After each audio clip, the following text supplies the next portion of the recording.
আচ্ছা 2/9/2022 third shift এটা আমরা সলভ করাচ্ছি এবং এটা কিন্তু যথেষ্ট ভালো লেভেলের শিফট আছে। তোমরা প্রিভিয়াস যে ইয়ার শিফটগুলো দেখেছো সেগুলোতে কিন্তু যে টেরা ব্যাকা প্রশ্নগুলো ছিল বেসিক্যালি সেই শিফটগুলোকে কিন্তু আমি তুলে তুলে করাচ্ছি। আমি কিন্তু পরপর শিফট করাচ্ছি না, দেখতে পাচ্ছ। এর কারণ আছে, দেখো পরপর শিফট করিয়ে লাভ নেই, কারণ কিছু শিফট আছে বড্ড ইজি, আর কিছু শিফট আছে যেগুলো মডারেট, আর কিছু শিফট আছে যেগুলো হার্ড বা টাফ বলতে পারো। তো সেই জন্য আমি সেই শিফটগুলো আগে করাচ্ছি যেগুলো তোমাদের জন্য ইম্পর্টেন্ট, মানে যে প্রশ্নগুলো একটু হাটকে, যে প্রশ্নগুলো তোমাদের পরীক্ষার সময় পড়লে তোমাদের একটু সমস্যা হবে, সেই প্রশ্নগুলোকে আমরা আগে নিচ্ছি, সেই শিফটগুলোকে আমরা আগে নিচ্ছি, ঠিক আছে? কারণ দেখো নর্মাল কোশ্চেন্স তো সবাই করতে পারবে, ঠিক আছে, কিন্তু হাটকে প্রশ্নগুলো যেগুলো তোমাদের টাইম কনজিউম করবে, হাটকে শব্দের অর্থ কিন্তু পারবে না তা নয়, অবশ্যই পারবে, কিন্তু টাইম কনজিউম করবে। হয়তো দেখা গেলো এই সূত্রটা ইউজ করছো, তার জায়গায় হয়তো দেখা গেলো অন্য একটা সূত্র ইউজ করলে তাড়াতাড়ি হবে। সেগুলোই তোমাদের আমি এখানে বোঝাচ্ছি বা করাচ্ছি, ওকে? তো 02/2022 যে মানে 02/09/2022 যে শিফট আছে সেটা করাচ্ছি, এবং থার্ড শিফট। চলো,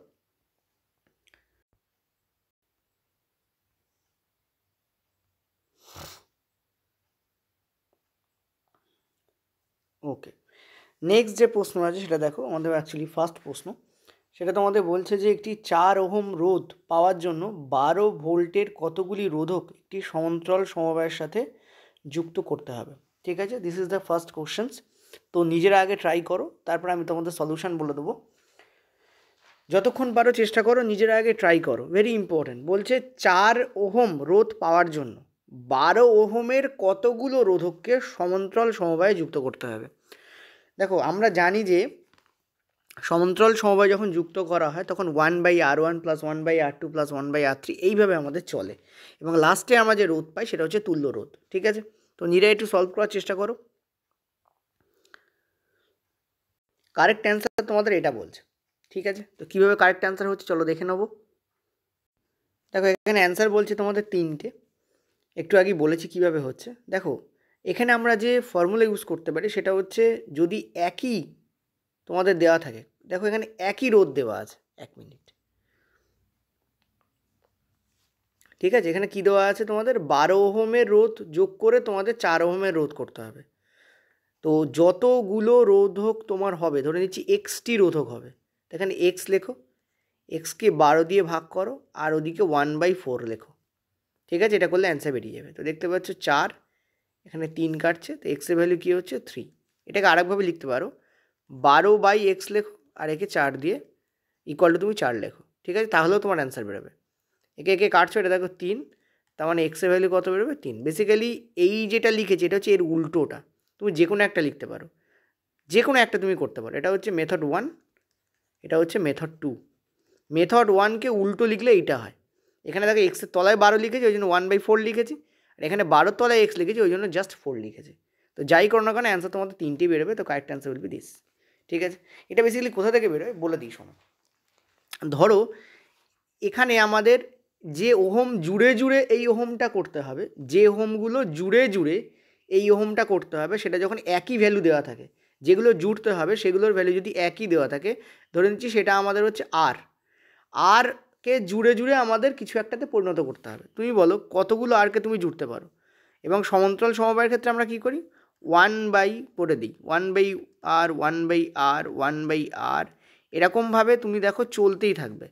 তো যাই হোক না কেন, ধরো এখানে এক্স টাইম চলছে, এখানে ধরো এই ব্যাপারটা এক্স টাইম চলেছে, কতবার চলেছে আমরা জানি না, ঠিক আছে, আর এই জায়গায় তার ফলে একটা নতুন ভ্যালু উৎপন্ন হয়েছে, ধরো সেটা x/p।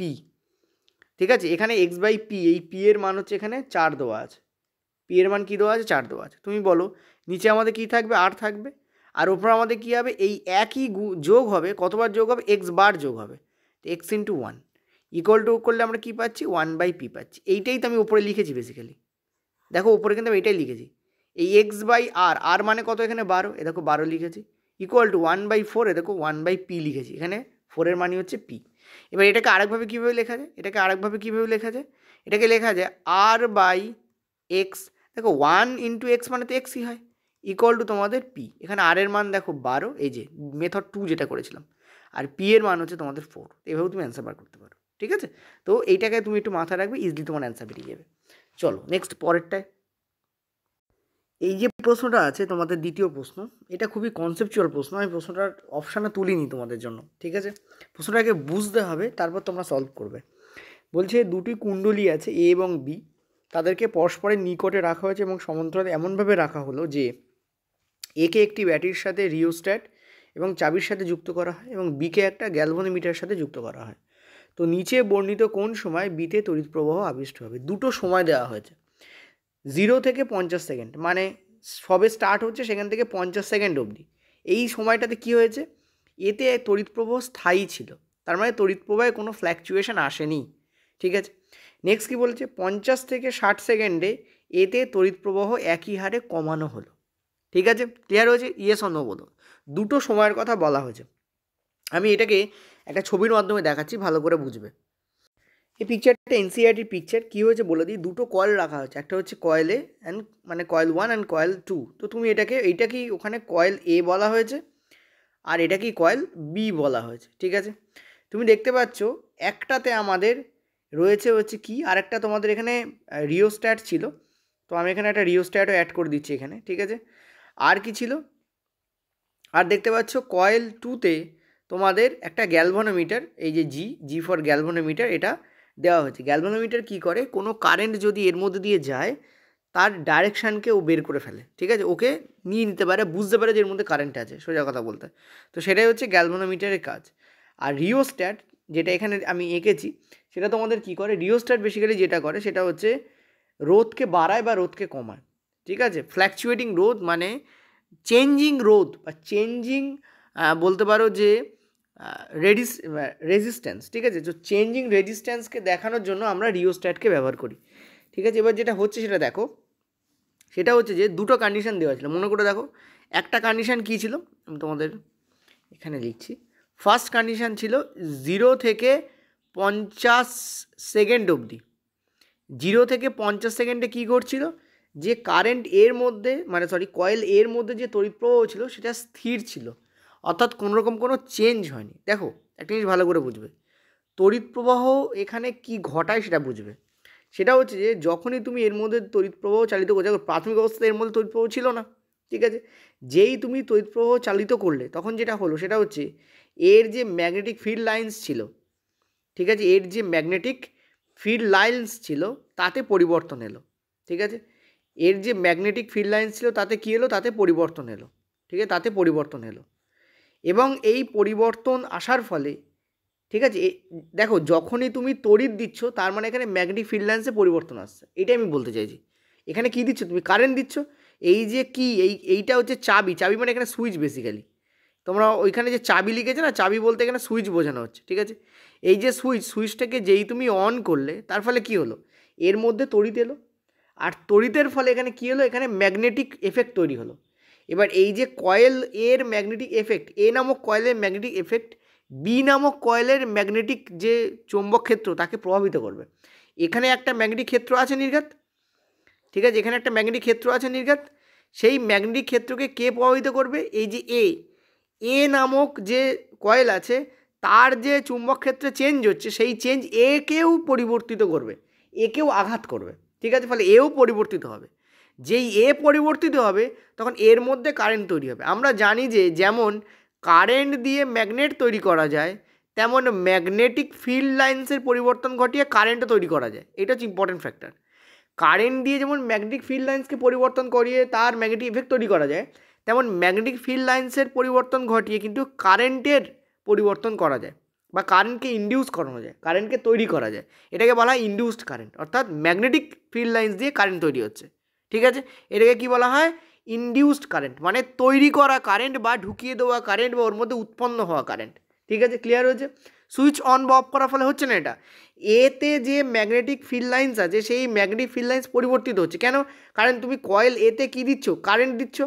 যেই তুমি কয়েল এতে কারেন্ট দিচ্ছ রে বাবা, সঙ্গে সঙ্গে কী হয়েছে, এই কারেন্ট এর যে ম্যাগনেটিক ফিল্ড লাইন্স আছে তাতে পরিবর্তন ঘটাচ্ছে। তার ফলে এই পরিবর্তন এফেক্ট করছে এর ম্যাগনেটিক এফেক্ট ফিল্ড লাইন্সকে, এর ম্যাগনেটিক ফিল্ড লাইন্সকে পরিবর্তন করার ফলে কী হচ্ছে, এতে কারেন্ট উৎপন্ন হচ্ছে। এতে তুমি কারেন্ট দিচ্ছ, আর এতে ম্যাগনেটিক ফিল্ড লাইন্স চেঞ্জ হওয়ার ফলে কারেন্ট তৈরি হচ্ছে। এই তৈরি হওয়া কারেন্টকে আমরা বলি ইনডিউসড কারেন্ট। ক্লিয়ার হয়েছে? যেই এখানে কারেন্ট তৈরি হবে সঙ্গে সঙ্গে এই গ্যালভানোমিটারের যে কাঁটা আছে সেটা ডিফ্লেক্ট করবে, মানে সেটা এদিক ওদিক নড়াচড়া করবে। ঠিক আছে? আর এই নড়াচড়া প্রমাণ করে দেয় যে কারেন্ট তো তুমি বি কয়েলে দাওই নি, অথচ এর মধ্যে কারেন্ট তৈরি হয়েছে এ কয়েলে কারেন্ট দেওয়ার ফলে। ঠিক আছে? এ কয়েলে কারেন্ট দেওয়ার ফলে বি কয়েলে কারেন্ট তৈরি হচ্ছে। এটাই হচ্ছে এখানে আশ্চর্যজনক ব্যাপার। এটা হয় কেন? এই কারণে হয়, কারণ এতে তুমি যখনই কারেন্ট দিচ্ছ তখন এর ম্যাগনেটিক ফিল্ড লাইন্স চেঞ্জ হচ্ছে, আর সেটা এর ম্যাগনেটিক ফিল্ড লাইন্সকে চেঞ্জ করছে। আর এর ম্যাগনেটিক ফিল্ড লাইন্স চেঞ্জ হলে, মানে বি নামক কয়েলের ম্যাগনেটিক ফিল্ড লাইন্স চেঞ্জ হওয়ার কারণে এতে, মানে বিতে কী তৈরি হচ্ছে? কারেন্ট তৈরি হচ্ছে। বি নামক কয়েলে কী হচ্ছে? কারেন্ট তৈরি হচ্ছে। ঠিক আছে? তো এখানে দুটো কন্ডিশন বলেছিল। ফার্স্ট কন্ডিশনে বলেছে 0 থেকে 50 সেকেন্ডে এতে যে কারেন্ট ছিল, এ নামক কয়েলে যে কারেন্ট ছিল, আমি একটু অন্য কালি ইউজ করি, এ নামক কয়েলে যে কারেন্ট ছিল সেটা স্থির ছিল। দেখো, কারেন্ট স্থির হলে কোনো ম্যাগনেটিক ফিল্ড লাইন্সও স্থির হয়ে যাবে। কারেন্ট যখন স্থির তখন ম্যাগনেটিক ফিল্ড লাইন্সও স্থির। যেহেতু ম্যাগনেটিক ফিল্ড লাইন্স স্থির, ফলে স্থির ম্যাগনেটিক ফিল্ড লাইন্স এর ম্যাগনেটিক ফিল্ড লাইন্সকে কোনোভাবেই কী করবে না? চেঞ্জ করবে না। ফলে বিতে কোনো কারেন্ট সেই মুহূর্তে উৎপন্ন হবে না। মানে 0 থেকে 50 সেকেন্ডে যখন এর কারেন্ট স্থির অবস্থায় থাকবে, এ নামক কয়েলের কারেন্ট স্থির অবস্থায় থাকবে, তখন বি নামক কয়েলেও কোনো কারেন্ট আসবে না। কারণ এ নামক কয়েলে যেহেতু কারেন্ট স্থির, ফলে সেটা ওর ম্যাগনেটিক ফিল্ড লাইন্সকে চেঞ্জ করবে না। ওই চেঞ্জ করবে না মানে ওটা বিকেও চেঞ্জ করবে না, ফলে বিতেও কোনো কারেন্ট উৎপন্ন হবে না। তো এই সেকশানটায় আমরা কোনো কারেন্ট পাবো না।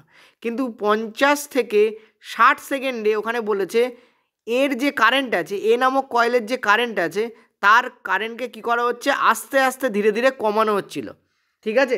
কেন কমানো হচ্ছিল? কারণ এই রিওস্ট্যাট আছে, রিওস্ট্যাট দিয়ে কারেন্টকে কমানো বা বাড়ানো যায়। ঠিক আছে? তো চেঞ্জ ইন রেজিস্ট্যান্স কী করছে? এখানে চেঞ্জ ইন কারেন্ট ফ্লো করছে, অর্থাৎ কারেন্টের ফ্লোকে চেঞ্জ করে দিচ্ছে, ইনফ্যাক্ট কমিয়ে দিচ্ছে ওখানে বলেছে। তাহলে তুমি যখন কমাচ্ছ তাহলে তোমার ম্যাগনেটিক ফিল্ড লাইন্স পরিবর্তন হবে, কারণ তুমি তো এখানে কারেন্টে পরিবর্তন আনছে। কারেন্টে পরিবর্তন এলেই ম্যাগনেটিক ফিল্ড লাইন্সেও পরিবর্তন আসবে।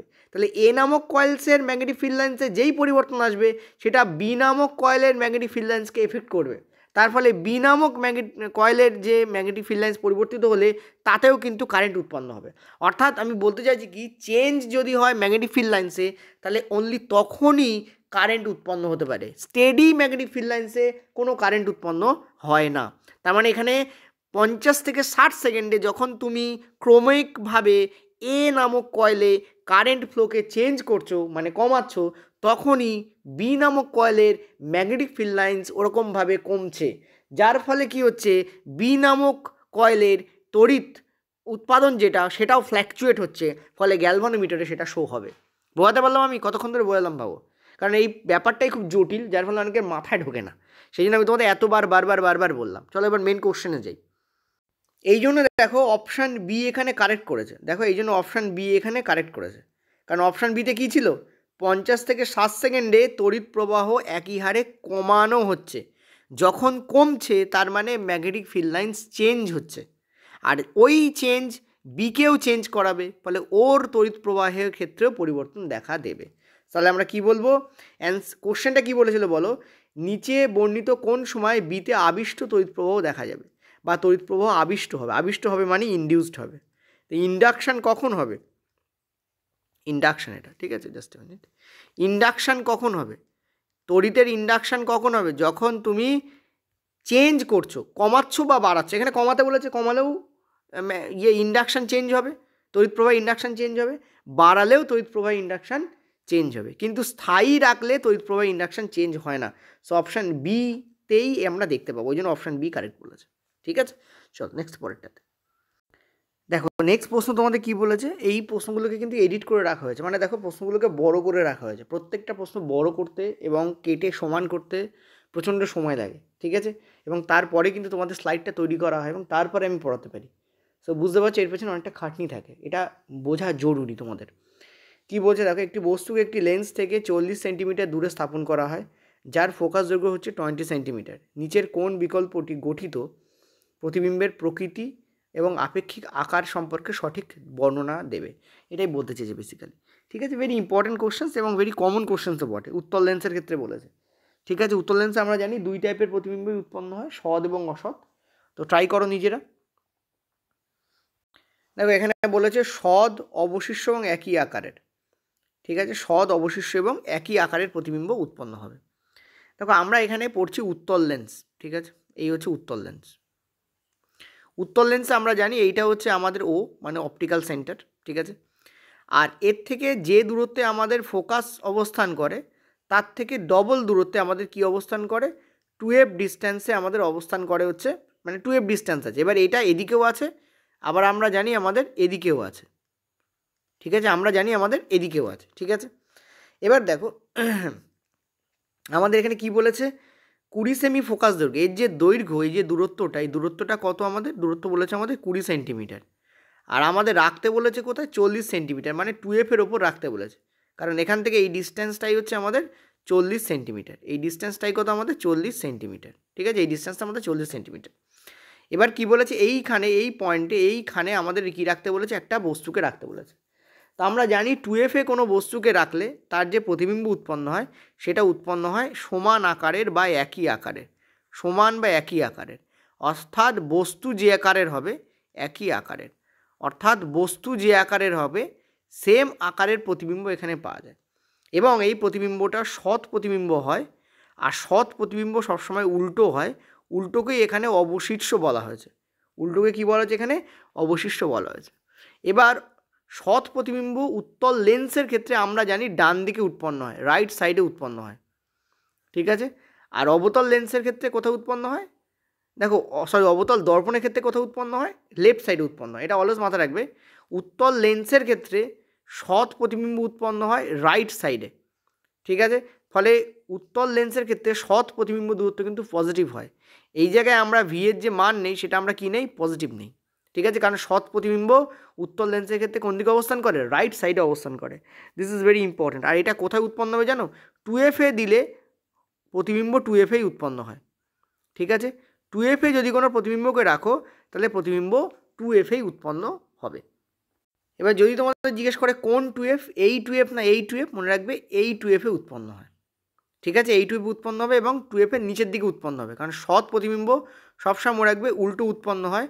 সো উল্টো উৎপন্ন হয় মানে কিন্তু এই যে তোমাদের প্রধান অক্ষ আছে, প্রধান অক্ষের নিচের দিকে এটা উৎপন্ন হবে, মানে এই জায়গায় প্রতিবিম্ব এইখানে উৎপন্ন হবে।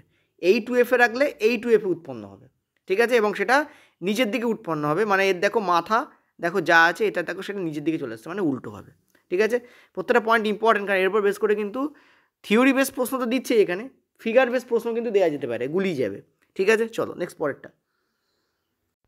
চলো পরের প্রশ্ন দেখো। দেখো আমি একটু আগে বললাম তোমাদের ফিগার বেস প্রশ্ন কিন্তু দিতে পারে, এই দেখো দিয়ে দিয়েছে। কী বলেছে, নিচের কোন চিত্রটি প্রধান অক্ষের সমান্তরালে আলোক রশ্মির আপতনের পর লেন্সের মধ্য দিয়ে প্রতিসরণকে সঠিকভাবে উপস্থাপনা করে।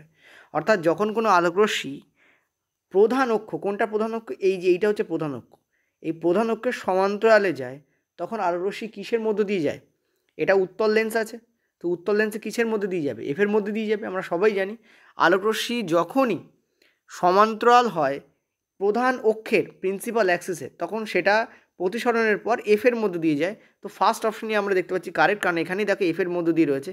এটা 2f-এর মধ্যে দিয়ে রয়েছে, সো এটা হবে না। এটা 2f-এর ওদিকে রয়েছে, সো এটা হবে না। এটা দেখো সমান্তরালে গেছে, তো সমান্তরালেই বেরিয়ে গেছে, তা তো হতেই পারে না। সো কারেক্ট অ্যান্সার কোনটা হবে, first option will be correct. এটা সোজাই ছিল, বাট ফিগার দেখে অনেকের প্রবলেম হয়ে যেতে পারে। এই দেখো ফার্স্ট অপশন কারেক্ট বলেছে। দেখো এখানে আমরা 4টে টাইপ পাই। ঠিক আছে, মেনলি 4টে নয় 3টে টাইপই বলতে পারো। তো 3টে টাইপ আমরা এখানে পাই। কি, একটা হচ্ছে এইটা, আলোক রশ্মি যখনই প্রধান অক্ষ, এই যে প্রধান অক্ষ, এই প্রধান অক্ষের সঙ্গে সমান্তরালে পড়ছে, দেখো সমান্তরালে পড়ছে, তখন এটা প্রতিসরণের পর কোথা দিয়ে যায়, এফের মধ্য দিয়ে যায়। যদি আলোক রশ্মি প্রধান অক্ষের সঙ্গে সমান্তরালে না পড়ে এর যে অপটিক্যাল সেন্টার আছে, যাকে ও দিয়ে ডিনোট করা হয় বা সি দিয়ে ডিনোট করা হয়, এটাকে ও দিয়েও বলা হয় বা এটাকে সি দিয়েও বলা হয়, যাই দিয়ে তুমি বলো না কেন, তার মধ্যে যদি পড়ে, যদি আলোক রশ্মি ও বা সিতে পড়ে, তাহলে কী হবে, তাহলে যেটা হবে সেটা হচ্ছে এর মধ্য দিয়ে ডাইরেক্ট পাস করে যায়। ঠিক আছে, এর মধ্যে দিয়ে কী করে ডাইরেক্ট পাস করে যায়, কোনোরকম কোনো বিকৃত হবে না, কোনোরকম কোনো ডেভিয়েশন হবে না। সিতে পড়লে সি দিয়েই পাস করবে। ঠিক আছে, আরেকটা আছে, যদি আলোক রশ্মি, দেখো আমাদের এদিকেও একটা এফ আছে না, যদি এদিকেও একটা এফ আছে, যদি আলোক রশ্মি এফের ওপরে পড়ে তাহলে কী হয়, তাহলে এটা যেটা করে সেটা হচ্ছে যে এই জায়গায় গেল, এখানে গেল এবং এই যে জাস্ট মিনিট, বড্ড বেশি হয়ে গেছে, জাস্ট মিনিট, আমি একটু এটাকে হেলিয়ে দিই, তা নাহলে অসুবিধা হবে তোমাদের করাতে। ধরো আলোক রশ্মি এইভাবে পড়ছে, এই পর্যন্ত এলো, আসার পর কী হচ্ছে, এ প্রতিসারিত হচ্ছে এবং এফের সমান্তরালে বেরিয়ে যাবে। মানে এক্ষেত্রে আলোক রশ্মি এফের ওপর দিয়ে, মানে আমি বলতে চাইছি এফের মধ্য দিয়ে যখন যাবে তখন ও এই যে প্রধান অক্ষ আছে তার সমান্তরালে বেরিয়ে যাবে। মানে এই যে আমরা ফার্স্ট কেসটা দেখেছিলাম তার ঠিক উল্টো কেস এটা, ভালো করে বুঝবে। তিনটে কেস হয়, একটা হচ্ছে যদি ও বা সিতে পড়ে তাহলে ওখান দিয়ে বেরিয়ে যাবে ডাইরেক্ট, কোনোরকম কোনো প্রতিসরণ হবে না, যেটা হচ্ছে আমরা উপরে এঁকে দেখিয়েছি। আর একটা কেস যার উপরে এই প্রশ্নটা ছিল, যদি আলোক রশ্মি সমান্তরালে পতিত হয় কার, প্রধান অক্ষের, তখন এফের মধ্য দিয়ে গমন করবে। আর যদি আলোক রশ্মি এফের মধ্য দিয়ে পতিত হয় তাহলে এই যে প্রধান অক্ষ আছে তার সমান্তরালে বেরিয়ে যাবে। এই তিনটে, অর্থাৎ এই কেসটাই উল্টো হচ্ছে এই কেসটা, লালের উল্টো হচ্ছে কালো, কালোর উল্টো হচ্ছে লাল। ক্লিয়ার হয়েছে? চলো নেক্সট পরেরটাতে। তোমরা অনেকেই আমাকে জিজ্ঞেস করেছো যে স্যার চ্যাপ্টার ওয়াইজ যে ক্লাসটা আপনি করাচ্ছিলেন এনসিইআরটি ধরে ফ্রিতে, সেই ক্লাসটা আবার কবে হবে? ওটা তোমাদের কাল থেকে স্টার্ট হবে, ঠিক আছে? কয়েকদিন ধরে পেড ক্লাসের একটু চাপ ছিল, এক, আর দু নম্বর তোমাদের ফ্রিতেও তো আমি ক্লাস দিয়ে যাচ্ছি, ফলে দুটো ক্লাস একসঙ্গে ছিল, একটু প্রেশার ছিল। এবার প্রেশারটা একটু কমেছে, তোমাদের কাল থেকে আবার ভিডিও আসতে আরম্ভ করবে, ঠিক আছে? ফ্রি ভিডিও যেটা তোমাদের দেওয়া হচ্ছিল এনসিইআরটি ফ্রি রিং, যেটা বলেছি আমি ফ্রিতে করাবো, এটা অনেকে আবার পেডেও করাচ্ছে, তো সেটা আমি তোমাদের ফ্রিতে করে দেবো, চিন্তা করার কোনো কারণ নেই, ঠিক আছে? যারা পেড জয়েন করতে চাইছো করতে পারো, পেডে ওর ওপরে ডিপ ব্যাখ্যা দেওয়া হচ্ছে, ঠিক আছে? আর এরকম ধরনের কোশ্চেন, যে ফিগার বেস প্রশ্ন, এগুলোও তোমাদের সলভ করানো হবে। তো কী বলছে, নিম্নলিখিত অণুগুলির মধ্যে কোনটি বংশধরদের দ্বারা একটি বৈশিষ্ট্যের উত্তরাধিকার নিয়ন্ত্রণ করে? ঠিক আছে, বংশধরদের দ্বারা একটি উত্তরাধিকার কে নিয়ন্ত্রণ করে? ক্লিয়ারলি দেখতে পাচ্ছি, সেটা হচ্ছে, দেখো আমরা যখন জন্মাই তখন দুটো গ্যামেট ফিউশনের ফলে জন্মাই, একটা হচ্ছে শুক্রাণু, দুই হচ্ছে ডিম্বাণু। ফলে পিতার গুণাবলী শুক্রাণুতে থাকে আর মাতার গুণাবলী ডিম্বাণুতে থাকে। তাহলে কারেক্ট অ্যান্সার কোনটা হবে? পিতা ও মাতার উভয়ের DNA. So fourth option will be correct হবে, ঠিক আছে? এই যে ফোর্থ অপশান কারেক্ট হয়েছে, ঠিক আছে? দেখো আমরা এটা এনসিইআরটিতে গিভেন আছে, মনে রাখবে, এটাও খুব ইম্পর্টেন্ট কিন্তু। সেটা হচ্ছে, ধরো গ্যামেট তৈরির সময় এবং ফিউশন হওয়ার সময়, গ্যামেট তৈরি এবং এটা হচ্ছে শুক্রাণু, ঠিক আছে, আর এটা হচ্ছে আমাদের ডিম্বাণু। তো গ্যামেট তৈরির সময় যখন শুক্রাণু ডিম্বাণু মিলন হয় তখন কিন্তু মনে রাখবে একটার যে প্রকরণ এবং আরেকটার যে প্রকরণ সেটা একসাথে মিলিত হয়। প্রকরণ মানে কি? প্রকরণ মানে হচ্ছে ভ্যারিয়েশন। যারা পেডে আছে তারা জানো ভ্যারিয়েশন সম্পর্কে আমি পড়িয়েছি, কারণ ভ্যারিয়েশন নিয়ে একটা বিশাল বড় পার্ট আছে এনসিইআরটিতে, সেটাকে দারুণ করে বোঝানো হয়েছে, ঠিক আছে? তবু এখানে যারা ফ্রি স্টুডেন্ট তাদের জন্য বলছি, ভ্যারিয়েশন হয় এবং এই ভ্যারিয়েশন প্রযুক্তিকে দ্রুত করার জন্য আমাদের এই গ্যামেট ফর্মেশন বা সেক্সুয়াল রিপ্রোডাকশানের আমাদের এসছে, ঠিক আছে? Sexual reproduction is very important. যদি সেক্সুয়াল রিপ্রোডাকশান না হয় তাহলে কী হবে, আগের প্রজন্মের যে ভ্যারিয়েশন সেটা দ্রুত পরবর্তী প্রজন্মে সঞ্চারিত হয় না, ফলে যে রোগ ব্যাধি ইত্যাদি, তোমরা দেখবে যে আগেকার দিনে যে রোগ ব্যাধিগুলো হতো এখন আর সেই রোগ ব্যাধিগুলো কিন্তু হয় না। বা আমরা যখন দেখো আমরা হিউম্যান বিংস, আমরা আগে কেমন ছিলাম? আমরা আগে তো ছিলাম হোমো ইরেকটাস, নিয়েন্ডারথাল ইত্যাদি আমাদেরকে ডাকা হতো, অর্থাৎ আমাদের বিজ্ঞানসম্মত নামে চেঞ্জ ছিল। এখন আমরা হোমো সাপিয়েন্স হয়ে গেছি, অর্থাৎ মানুষের বিজ্ঞানসম্মত নাম। কেন হয়েছি? নির্ঘাত আগের মানুষ আর এখনকার মানুষের মধ্যে পার্থক্য আছে, ঠিক আছে? So sexual reproduction is main reason যে কারণে আমরা এত দ্রুত কিন্তু অন্যদের থেকে আলাদা হয়ে গেছি এবং আমাদের উন্নতি এত দ্রুত ঘটেছে, ঠিক আছে? তো এই সেক্সুয়াল রিপ্রোডাকশনের কারণে কিন্তু ভ্যারিয়েশন তৈরি হয়। ভ্যারিয়েশন হচ্ছে যখন একটা ডিএনএ রেপ্লিকেশন তৈরি হয়, মানে কপি তৈরি হয়, তখন সেই ডিএনএ রেপ্লিকেশনে কিছু ত্রুটি থাকে। সেই ত্রুটি পরবর্তীকালে কি করে? ভ্যারিয়েশন তৈরি করে। কোনো কপি একদম A to Z হতে পারে না, কপির মধ্যে কিছু পার্থক্য বা কিছু ত্রুটি থাকবেই থাকবে। পিতার তার ত্রুটি নিয়ে জন্মেছে, তার ডিএনএ কিছু ত্রুটি থাকে সেটা নিয়ে জন্মেছে, মাতাও তার ডিএনএতে কিছু ত্রুটি নিয়ে জন্মেছে। এই ত্রুটিটা কোনো খারাপ জিনিস নয়, এই ত্রুটিটা একটা লেভেল পর্যন্ত যদি থাকে কোনো খারাপ হয় না, সেটা নিয়েই জীব আছে, আমার মধ্যেও আছে, তোমার মধ্যেও আছে, সবার মধ্যে আছে। কিন্তু সেটা যখন এক্সটেনশনের বাইরে চলে যায়, লিমিটেশনের বাইরে চলে যায়, তখন সেখানে ডাউন সিনড্রোম এবং অন্যান্য যে রোগ আছে জেনেটিক্যালি সেগুলো তৈরি হয়ে যায়, ঠিক আছে? সেটা আলাদা জিনিস। কিন্তু প্রত্যেকটা ডিএনএ যখন রেপ্লিকেট করে তখন তাদের মধ্যে কিছু ত্রুটি দেখা যায়। সেই ত্রুটি কিন্তু পরবর্তীকালে কী হয়, এই যে যখন জাইগোট তৈরি হয়, মানে ভ্রূণ তৈরি হয়, ফিউশন তো হয়, অর্থাৎ জেনেটিক যখন এখানে রিপ্রোডাকশান হচ্ছে তখন এই জেনেটিক মেটেরিয়ালের যখন ফিউশন হয় তখন একটা এবং আরেকটার মধ্যে মিক্সড আপ হয় এবং তার ফলে কিন্তু ভ্যারিয়েশন স্পিড আপ করে, অর্থাৎ ভ্যারিয়েশন আরও বেশি হয় এবং এর ফলেই কিন্তু আমাদের এই যে অস্তিত্ব রয়েছে জীবদেহের। যদি এটা না হতো তাহলে কিন্তু মারা যেতাম আমরা। ঠিক আছে, এটা খুব ইম্পর্টেন্ট একটা জিনিস, এটা তোমাদের বলার দরকার ছিল। ইনসিডেন্টের বড় পার্টে লেখা আছে, এটা সেক্সুয়াল রিপ্রোডাকশনের পার্টেও লেখা আছে, আর তোমাদের যে জেনেটিক্সের যে চ্যাপ্টার আছে অর্থাৎ মেন্ডেলের, তাতেও কিন্তু উল্লেখ আছে। ঠিক আছে, চলো নেক্সট পরেরটাতে। নেক্সট পরের প্রশ্ন দেখো কী বলেছে, নিচের কোনটি ধাতু নয়। দেখো আমরা প্রথম যেটা পাচ্ছি সেটা হচ্ছে লেড, ঠিক আছে, তারপর আমরা পাচ্ছি স্ক্যান্ডিয়াম, তারপর আমরা পাচ্ছি সিলিকন, তারপর আমরা পাচ্ছি গ্যালিয়াম। তো কোনটা আমাদের ধাতু নয় এটা আমাদের জিজ্ঞেস করেছে। দেখো আমরা জানি যে এই যে লেড কিন্তু একটা ধাতু, স্ক্যান্ডিয়াম একটা ধাতু, সিলিকনকে আমরা বলি ধাতু কল্প। ঠিক আছে, সিলিকনকে আমরা কি বলি, ধাতু কল্প বা মেটালয়েড। ঠিক আছে, তো এই অনুযায়ী আমরা দেখতে পাচ্ছি এটাই আমাদের কারেক্ট অ্যান্সার হবে। তো এটা আমাদের মেটালয়েড। আর গ্যালিয়াম যেটা সেটাও ধাতু, এবং গ্যালিয়াম কিন্তু অত্যন্ত মানে খুব কম গলনাঙ্ক বিশিষ্ট একটা ধাতু, এটা মনে রাখবে, গ্যালিয়ামে গলনাঙ্ক কম হয়। ঠিক আছে, গ্যালিয়ামে গলনাঙ্ক কী হয়, কম হয়। তো অ্যান্সার আমাদের কী হবে, এটা আমাদের অ্যান্সার হবে। এখানে বেশি বকবক করছি না, চলো নেক্সট পরেরটাতে। দেখো এই ভিডিওটা একটা লাইক আমি এক্সপেক্ট করতে পারি তোমাদের কাছ থেকে, এটা গেল প্রথম কথা। ঠিক আছে, লাইক আমাদের মোটিভেট করে। আর একটা জিনিস মনে রাখবে, নিজেরা আগে ট্রাই করবে এবং ট্রাই করে জানাবে যে কতগুলো তোমাদের ঠিক হচ্ছে, এটা খুব ইম্পর্টেন্ট জিনিস কিন্তু। ওই জন্য কিন্তু আমি অপশান তুলে রাখি, আমি সেই কোশ্চেনে অপশান ইনফ্যাক্ট দিয়ে রাখি যে কোশ্চেনগুলো তোমাকে ক্যালকুলেট করে বার করতে হচ্ছে, তা নয়তো কিন্তু আমি অপশান তেমন একটা রাখি না। আর খুব কমন কোশ্চেন হলে তাদের অ্যান্সার তুলি না। ঠিক আছে, তো বলছি MnO2 plus 4HCl MnCl2 plus 2H2 plus Cl2, এখানে কি বলছে, জারণ বিজারণের ওপর প্রশ্ন দিচ্ছে। নিজেরা ট্রাই করো, সলভ করো।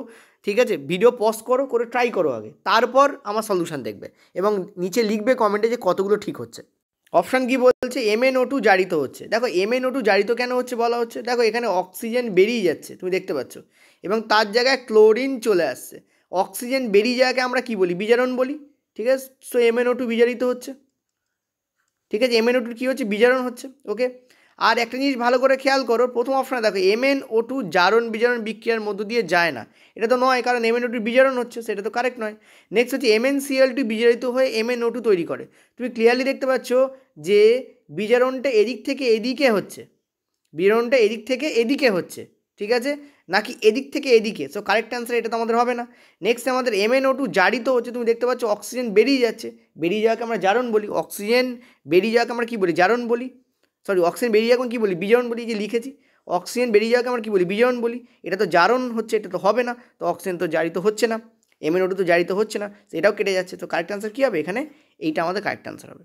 ঠিক আছে, আচ্ছা আরেকটা জিনিস দেখো, HCl, এই যে HCl, ঠিক আছে, HCl কী হচ্ছে, দেখো HCl এর এইচের সঙ্গে আমাদের অক্সিজেন অ্যাড হচ্ছে। তো মনে রাখবে HCl এর কিন্তু, খেয়াল করো এখানে HCl এ কী হচ্ছে বলো তো, জারণ হচ্ছে, এটা মাথা রাখবে।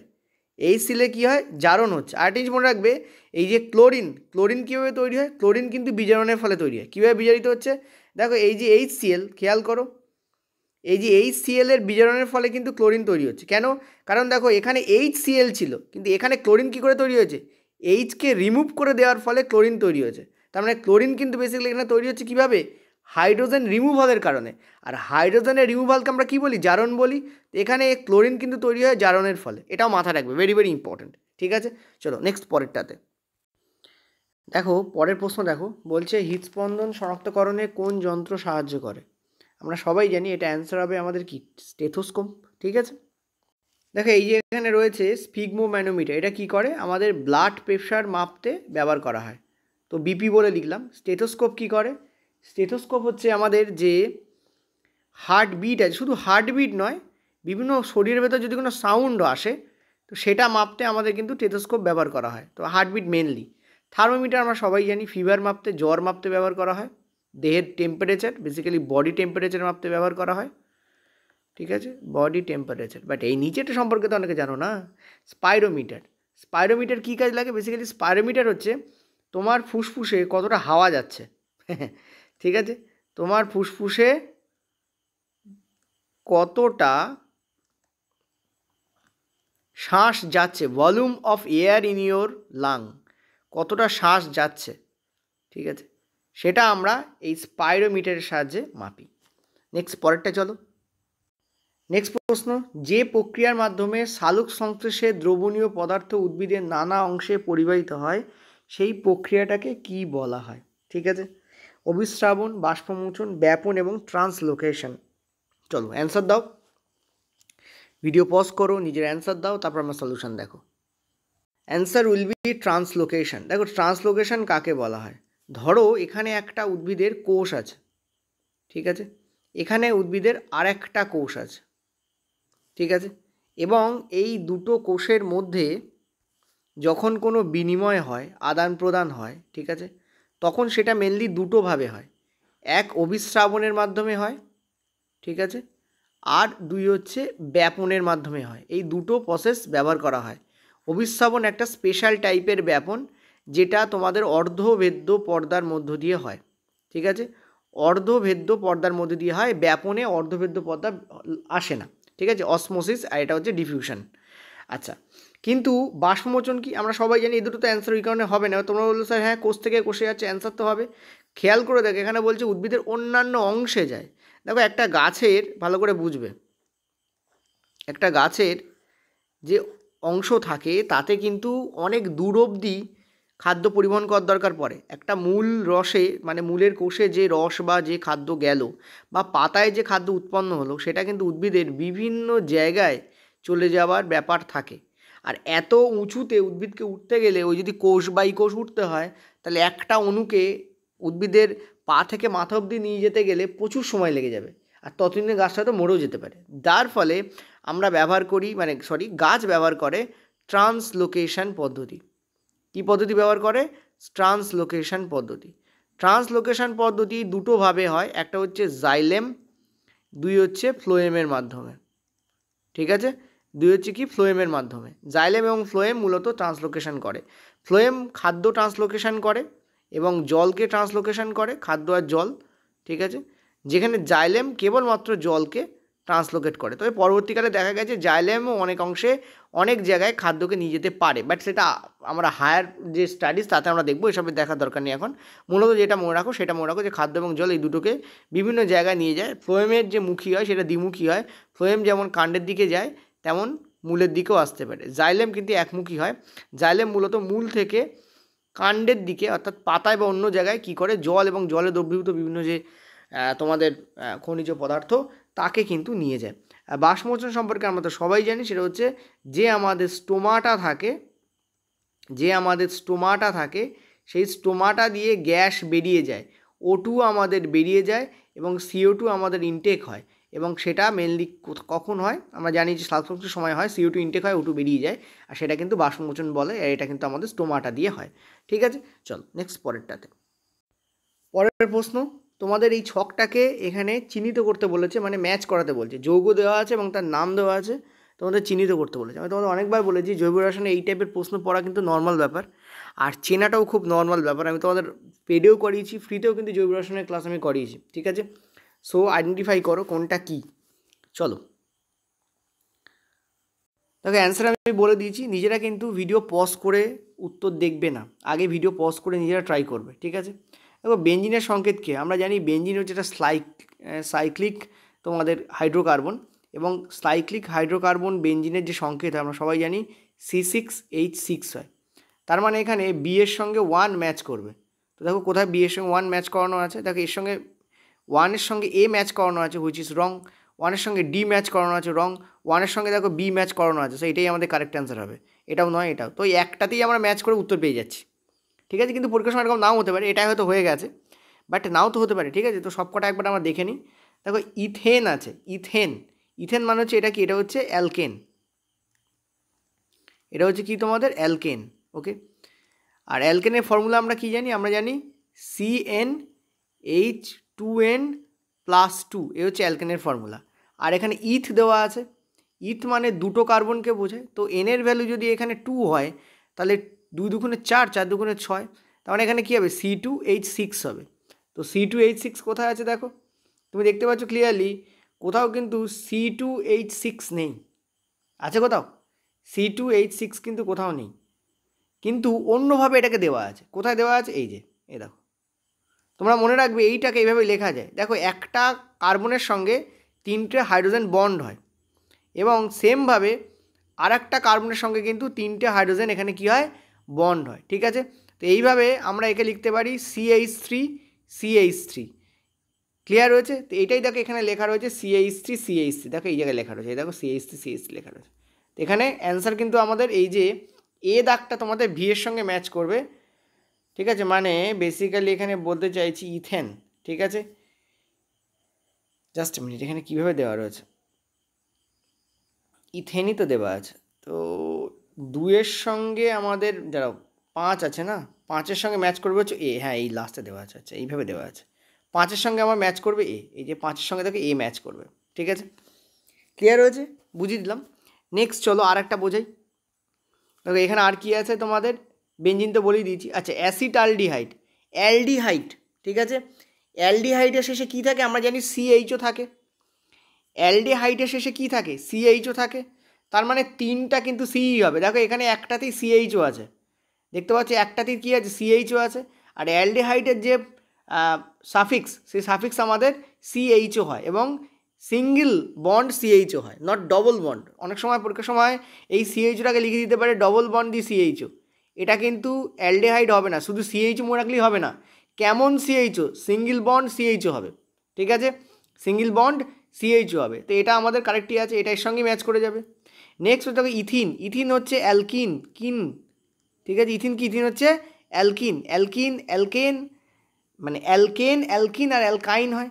তাহলে এটার ফর্মুলা কী হবে, এটার ফর্মুলা হবে, দেখো ইথ আছে তো 2 হবে, আর এইচটার ডবল হবে। কোথায় লেখা আছে, এই যে লেখা আছে। দেখো এখানে 2টো কার্বন আছে, তার সঙ্গে একটা করে হাইড্রোজেন দেওয়া রয়েছে। আর কি আছে, আর দেখো তোমাদের আর একটা হাইড্রোজেন, মানে কার্বনের সঙ্গে আরেকটা হাইড্রোজেন দেওয়া রয়েছে, এবং এটা কিন্তু তোমাদের ডবল বন্ডে দাঁড়াবে। এটা নট সিঙ্গেল বন্ড, এটা কী হবে, এটা তোমাদের ডবল বন্ড দাঁড়াবে। ডবল বন্ড কেন, কারণ দেখতে পাচ্ছি ইথিন রয়েছে, ইথিনে ডবল বন্ড থাকে। ইন হলে, অ্যালকিন হলে ডবল হয়, কেন হলে সিঙ্গেল হয়, যেটাকে আমি সিঙ্গেল বন্ড দিয়েছিলাম এখানে, কেন হলে সিঙ্গেল হয়। ঠিক আছে, আর কাইন যদি হয় তাহলে তোমাদের ট্রিপল বন্ড হবে। কাইন হলে কি হয়, ট্রিপল বন্ড হয়। ঠিক আছে, যেটা নেই এখানে। আচ্ছা, অ্যাসিটোন। অ্যাসিটোন হচ্ছে প্রোপানোন। প্রোপানোনের আরেকটা নাম হচ্ছে অ্যাসিটোন। ঠিক আছে, প্রোপানোন, নট নোল, প্রোপানোন। এটা একটা টাইপের কিটোন। এটা কি, এটা হচ্ছে একটা টাইপের কিটোন। ঠিক আছে, ফর্মুলা কি, এইটা হচ্ছে প্রোপানোনের ফর্মুলা, এই যে CH3CO CH3। ঠিক আছে, এইটা হচ্ছে প্রোপানোনের ফর্মুলা, CH3CO CH3। ঠিক আছে, চলো নেক্সট পরেরটাতে। ভেরি কনসেপচুয়াল প্রশ্ন জিজ্ঞাসা করা হয়েছে। আমি বললাম না, এই যে তোমাদের সিরিজটা আমি করাচ্ছি, এই সিরিজটাতে মেনলি তোমরা কনসেপচুয়াল প্রশ্ন যে শিফটে পড়েছে সেগুলো আগে পাবে। ঠিক আছে, এবং এটাও তেমনই একটা শিফট। বলছে নিচের কোন অবস্থায় কুণ্ডলিতে কোনো বিভব আবিষ্ট হবে না, অর্থাৎ কোনো ইনডিউসড কারেন্ট তৈরি হবে না। যেখানে যেখানে আবিষ্ট শব্দটা পাবে তার মানে হচ্ছে কারেন্ট ইনডিউসড করা হচ্ছে। ঠিক আছে, চলো নিজের অ্যান্সার দাও। এখানে কি বলেছে যে একটা কুণ্ডলী আছে, অর্থাৎ একটা তারের কুণ্ডলী আছে, সেই তারের কুণ্ডলীর দিকে তুমি একটা দণ্ডচুম্বককে কী করছো, নিয়ে যাচ্ছ। তো যখন তুমি একটা দণ্ডচুম্বককে একটা তারের কুণ্ডলীর দিকে নিয়ে যাবে, তখন দেখো, খেয়াল করো, এই তারের কুণ্ডলী স্থির এবং দণ্ডচুম্বককে তুমি নিয়ে যাচ্ছ। তার মানে এর মধ্যে কী হবে, এর যে ম্যাগনেটিক ফিল্ড আছে তার পরিবর্তন ঘটবে, চৌম্বক ক্ষেত্রে পরিবর্তন ঘটবে, এবং তার ফলে এর মধ্যে বিভব পার্থক্য তৈরি হবে। তো এতে কিন্তু বিভব পার্থক্য তৈরি হচ্ছে। ঠিক আছে, নেক্সট এ। আচ্ছা, বিতে কি বলেছে, বিতে তোমাদের বলেছে একটা কুণ্ডলী একটু স্থায়ী চুম্বকের দিকে নিয়ে যাওয়া হলো, মানে বেসিক্যালি এতে চুম্বকটাকে নিয়ে যাচ্ছে এর দিকে, আর বিতে আমরা কি করছি, এই যে কুণ্ডলীটাকে একটা দণ্ডচুম্বকের দিকে নিয়ে যাচ্ছি। তাতেও কিন্তু তৈরি হবে, অর্থাৎ যখনই তুমি মুভ করবে, মুভ করবে, তখনই কিন্তু তোমার এখানে কী তৈরি হবে, একদম কী তৈরি হবে, বিভব পার্থক্য তৈরি হবে। কিন্তু মুভমেন্টটা কী করতে হবে, একে অপরের সাপেক্ষে তোমাকে করতে হবে। ঠিক আছে, অর্থাৎ তুমি একে অপরের সাপেক্ষে লম্বভাবে করলে কিন্তু হবে না। এটা হচ্ছে ইম্পর্টেন্ট পয়েন্ট। নেক্সট কী বলছি, একটি কুণ্ডলী এবং একটি দণ্ডচুম্বক একই দিকে একই গতিতে এগোচ্ছে। মানে হচ্ছে কি, সেটা ধরো একটা চুম্বক রয়েছে, একটা কুণ্ডলী রয়েছে, আর এখানে একটা দণ্ডচুম্বক রয়েছে। ঠিক আছে, তুমি কি করছো, একই দিকে এগোচ্ছো, চুম্বকটাকে এদিকে এগোচ্ছো, আর এটাকেও এর পেছন পেছন এদিকে নিয়ে যাচ্ছ। বলেছে একই দিকে একই গতিবেগে এগোচ্ছে। ঠিক আছে, এটা এমনটাও হতে পারে, বা এরকমও হতে পারে যে তুমি চুম্বকটাকে এখানে রেখেছো, ঠিক আছে, আর তার সঙ্গে সমানভাবে একই গতিবেগে, এটাও যে গতিবেগে এগোচ্ছে, এটাও সেম গতিবেগে এগোচ্ছে, তুমি এদিকে নিয়ে যাচ্ছ। তার মানে দেখো, একে অপরের সাপেক্ষে এটা স্থির হয়ে যাচ্ছে। অনেক সময় দেখবে একই পার্টিতে নয়, মানে পাশাপাশি দুটো ট্রেন যখন চলে এবং দুটো ট্রেনের গতিবেগ যখন এক হয়, তখন মনে হয় যেন দুটো ট্রেন একে অপরের সাপেক্ষে স্থির আছে। তার মানে এই ক্ষেত্রে আমরা কি দেখব, এরা দুজনে একে অপরের সাপেক্ষে স্থির রয়েছে। যখন এরা একে অপরের সাপেক্ষে স্থির এখানেও এবং এখানেও, তখন কিন্তু কোনো কারেন্ট ইনডিউসড হবে না। তো আমরা এটা বি নয়, এটা সি দাগে, তো সি দাগে আমরা এইটাই দেখব। তার মানে এই জায়গায় কিন্তু কোনো কারেন্ট আমরা পাবো না। তো সিটাই হচ্ছে অ্যান্সার হবে, কারণ এখানে বলেছে কোথায় কারেন্ট আবিষ্ট হচ্ছে না। নেক্সট দেখো ডিটায় কী বলেছে, ডিটায় আমাদের বলেছে যে যখন এরা পরস্পরের দিকে এগোচ্ছে, মানে এই জায়গায় তুমি দণ্ডচুম্বককে রেখেছো, ঠিক আছে, আর এই জায়গায় তুমি রেখেছো তোমার ওই যে কুণ্ডলী তাকে রেখেছো, একে এদিকে এগোচ্ছ আর একে এদিকে এগিয়ে নিয়ে যাচ্ছ, ঠিক আছে, এবং এটা পরস্পরের দিকে একই গতিবেগে এগোচ্ছে, কিন্তু এটা তো এগোচ্ছে পরস্পরের দিকে, তার মানে এদের দিক কিন্তু আলাদা, যার ফলে একে অপরের সাপেক্ষে এরা কিন্তু গতিমান থাকবে, ফলে এদের মধ্যে কিন্তু কারেন্ট ইনডিউসড হবে, মানে বিভব পার্থক্য ঘটবে। সো ডিতেও ঘটবে, এতেও ঘটবে, বিতেও ঘটবে, ঘটবে না কিসে, সিতে ঘটবে না, তো C will be the correct answer here. Clear হয়েছে? চলো নেক্সট পরেরটাতে। নেক্সট প্রশ্ন কী বলেছে দেখো, বলেছে বেকিং সোডাকে উত্তপ্ত করলে এটা ড্যাশ জল এবং কার্বন ডাইঅক্সাইডে পরিণত হয়। সোডা অ্যাশ কাকে বলা হয়? যদি এটা জেনে থাকো তাহলে এটা খুব ইজি তোমার ক্ষেত্রে, তুমি অ্যান্সার ইজিলি দিতে পারবে।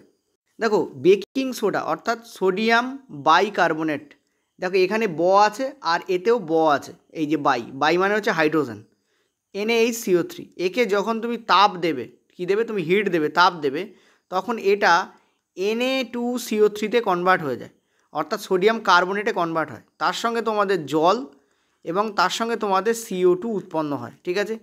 এটাকে তাপ দিলে মানে বাইকার্বনেটকে পুড়িয়ে এটা উৎপন্ন হয়, এই জন্য একে সোডা অ্যাশ বলা হয়। কি বলা হয়? Soda ash. অ্যাশ মানে হচ্ছে ছাই। ক্লিয়ার হয়েছে? এখানে অ্যান্সার হবে কি তোমাদের, সোডিয়াম কার্বনেট। চলো পরেরটাতে। এটা যেমন দেখো খুবই কমন প্রশ্ন, বলছে নতুন কার্টেসীয় রীতি অনুযায়ী একটি উত্তল দর্পণের বক্রতা কেন্দ্র যদি +18 সেন্টিমিটার হয়, তাহলে ফোকাস কোথায় অবস্থান করবে? আমরা জানি উত্তল দর্পণের যে বক্রতা কেন্দ্র হয়, ঠিক আছে, তার হাফ হয় ফোকাস, তো definitely 9 centimetre will be the correct answer here. আমরা এটাও জানি যে উত্তল দর্পণের যে উত্তল দর্পণ কোনটা, এই হচ্ছে আমাদের উত্তল দর্পণ, ঠিক আছে, আর উত্তল দর্পণের ক্ষেত্রে আমরা জানি বক্রতা কেন্দ্র কোন দিকে অবস্থান করে, রাইট সাইডে অবস্থান করে। এ হচ্ছে সি হচ্ছে এখানে কত বলেছে আমাদের, 18 সেন্টিমিটার বলেছে, তাহলে তার হাফ হবে আমাদের হচ্ছে তোমাদের কি বলে, ফোকাস, ঠিক আছে, অর্থাৎ 9 সেন্টিমিটার অবস্থান করবে, এবং এটাও কিন্তু প্লাস হবে, কারণ এটাও প্লাস, কারণ এটা সব কোন দিকে অবস্থান করছে, রাইট সাইডে অবস্থান করে, ঠিক আছে। তো that's why this will be the in right side and it will be in positive value, it will be positive value, ঠিক আছে। চলো নেক্সট পরেরটাতে। দেখো এই প্রশ্নটাকে আমরা এই পর্যায় সারণীর এই ব্যাপারটাকে তুলে দিয়েও এখানে কিন্তু অ্যান্সারটা দেওয়া যেতে পারতো, মানে এই যে তোমাদের এই যে একটা লাইন রয়েছে, এই লাইনটার জন্য তোমরা তো ভাববে এটা পর্যায় সারণীর সঙ্গে যুক্ত, বাট না, এটা কিন্তু মেটাল নন মেটাল দিয়েও এই টাইপের প্রশ্ন করা যায়, সেই জন্য এই প্রশ্নটা কিন্তু ইম্পর্টেন্ট তোমাদের জন্য। চলো কি বলেছে, বলেছে একটি মৌল এক্স সেটা ক্লোরিনের সাথে যুক্ত একটি যৌগ গঠন করে যেটা হচ্ছে HCl, এবং এক্স মৌলটি পর্যায় সারণীর বাম দিকে স্থাপন করা হয়েছে, এই লাইনটাকে তুমি তুলেও দিতে পারো, এবং এক্স মৌলটির জন্য নিম্নলিখিত কোন বিবৃতিটি সঠিক। তো মনে রাখবে আমরা যখন মেটাল নন মেটাল করেছি তখন কিন্তু মেটাল নন মেটালে আমাদের কিন্তু যখন আমরা দেখি যে কোনো মৌল সমযোজী বা তরিযোজী বন্ধন তৈরি করছে, তখন সেক্ষেত্রে কিন্তু আমরা তার যোজ্যতা নিয়ে আমরা গবেষণা করি, তার ভ্যালেন্সি নিয়ে আমরা কিন্তু কাজ করি, সেই জন্য ভ্যালেন্সি শব্দটা আর পর্যায় সারণী শব্দটা থাকা মানেই যে সেটা পর্যায় সারণী থেকে প্রশ্ন দিচ্ছে এমন কিন্তু নয়, যদি এই প্রশ্নটা পর্যায় সারণীর অন্তর্ভুক্ত, বাট এই প্রশ্নটাকে মেটাল নন মেটাল দিয়েও কিন্তু করে দেওয়া যায়। কেন আমি তোমাদের বলে দিচ্ছি অ্যান্সারটা দেখানোর পরে। এখানে অ্যান্সার বলেছে যে কোন বিবৃতিটা সঠিক, এখানে বলে শুধুমাত্র 1, 2 আর 3 সঠিক। কেন? কারণ দেখো আমরা যদি NaCl তৈরি করি, অর্থাৎ HCl এর জায়গায় এক্সের জায়গায় যদি আমি Na বসাই, সোডিয়ামকে বসাই, তাহলে এটা কি হচ্ছে, সোডিয়ামটা কি, এই যে সোডিয়ামের কথা বলেছি, এক্স মানে হচ্ছে এখানে তাহলে সোডিয়াম হয়ে যাচ্ছে, তাহলে সোডিয়ামটা কি, সোডিয়াম হচ্ছে একটা ধাতু, আর সোডিয়ামের অ্যাটমিক নাম্বার আমরা কত জানি, সোডিয়ামের অ্যাটমিক নাম্বার হচ্ছে 11, তার মানে শেষে কিন্তু আমাদের 1 থাকে যোজক ইলেকট্রন হিসাবে, ঠিক আছে, এবং এখানে আমরা KCl-কেও বসাতে পারি, তার মানে তখন এক্সের মান কী হয়ে যাচ্ছে, এক্সের ভ্যালু কী হয়ে যাচ্ছে, কে হয়ে যাচ্ছে, মানে এক্সের জায়গায় আমরা কে বসাচ্ছি, আর কে কিন্তু একটা ধাতু, মানে পটাশিয়াম একটা ধাতু, আর পটাশিয়ামের যে পারমাণবিক নম্বর সেটা আমরা কী জানি 19 হয়, এবং এখান থেকেও আমরা দেখতে পাবো যে আমাদের যোজ্যতা এখানে 1 হচ্ছে, এবং শুধু তাই নয় আমরা কিন্তু HCl-ও তৈরি করতে পারি, আর HCl মানে হচ্ছে হাইড্রোজেন, আর খেয়াল করে দেখো হাইড্রোজেন কিন্তু একটা অধাতু, সো কে এর জায়গায় এক্সের জায়গায় তখন আমাদের H বসছে, এবং এটা কিন্তু একটা গ্যাস, তো এটাও কিন্তু হতে পারে, এবং আমরা জানি এটা এক্ষেত্রে আমরা একটা অধাতুকে পাবো যেটা হচ্ছে হাইড্রোজেন, আমরা কাকে পাবো, একটা অধাতুকে পাবো যেটা হচ্ছে একটা হাইড্রোজেন, আর খেয়াল করে দেখো হাইড্রোজেনের অ্যাটমিক নাম্বার কত হয়, 1, তখন এর যোজক ইলেকট্রন সংখ্যা কত, 1 হয়।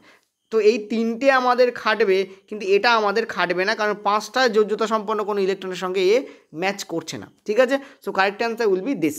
চলো নেক্সট আমরা পরেরটায় যাব। পরের প্রশ্ন কি বলেছে দেখো, প্রদত্ত বিক্রিয়াগুলির মধ্যে কোনটি একটি প্রতিস্থাপন বিক্রিয়ার উদাহরণ নয়? প্রতিস্থাপন বিক্রিয়া কাকে বলা হয়? যখন বেশি বিক্রিয়াশীল ধাতু কম বিক্রিয়াশীল ধাতুকে তার ঘর থেকে বের করে দিচ্ছে এবং নিজে সেই জায়গায় ঢুকছে এবং ওই যে ধাতু বেরিয়ে যাচ্ছে সেটা একা পড়ে আছে।